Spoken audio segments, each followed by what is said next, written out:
ஆரோக்கியம் அப்படின்ற விஷயத்துக்கு வரும்போது ரொம்ப ரொம்ப கவனமாக இருந்துக்கிறது நல்லது. இல்லாத பிரச்சனை எல்லாம் இப்போ வரும். ரத்த சம்மந்தப்பட்ட பிரச்சனைகள் வரும், எலும்பு சம்மந்தப்பட்ட பிரச்சனைகள் வரும், அப்புறம் ப்ரெஷர் ஜாஸ்தி ஆகும். அந்த மாதிரி டாக்டர்கிட்ட போனீங்கனாலே உங்களுக்கு இவ்வளோ மாத்திரையும் கொடுத்து இவ்வளோ பணத்தையும் வாங்கிக்குவாங்க.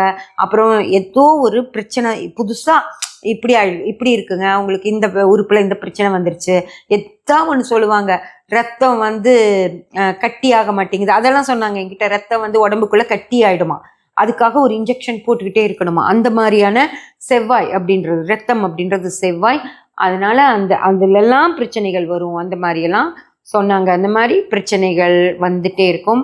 அதை விட ரொம்ப ரொம்ப முக்கியமான ஒரு விஷயம், ரொம்ப மோசமான காலகட்டமாக இருக்கனால உங்கள் வீட்டில் வயதான சித்திரை நட்சத்திரக்காரர்கள் இருக்காங்க அப்படின்னா, ஒரு 75 வயசு 80 வயசை தொடுறவங்கலாம் இருக்காங்க அப்படின்னா, அவங்களுக்கு இது கொஞ்சம் கண்ட காலகட்டமாக இருக்கிறதுக்கான வாய்ப்பு இருக்கும். அதனால ரொம்ப ரொம்ப கவனமாக அவங்கள பார்த்துக்கோங்க.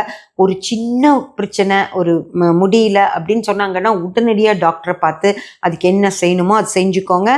இல்லை சரி என்ன ஆகிடப்போகுது அப்படின்னு சொல்லி கேஷுவலாக இருந்தீங்க அப்படின்னா அவங்கள இழக்கிற மாதிரியான நிலைமையெல்லாம் வந்துடலாம். அதனால ரொம்ப ரொம்ப கவனமாக இருந்துக்கிறது நல்லது ஃப்ரெண்ட்ஸ்.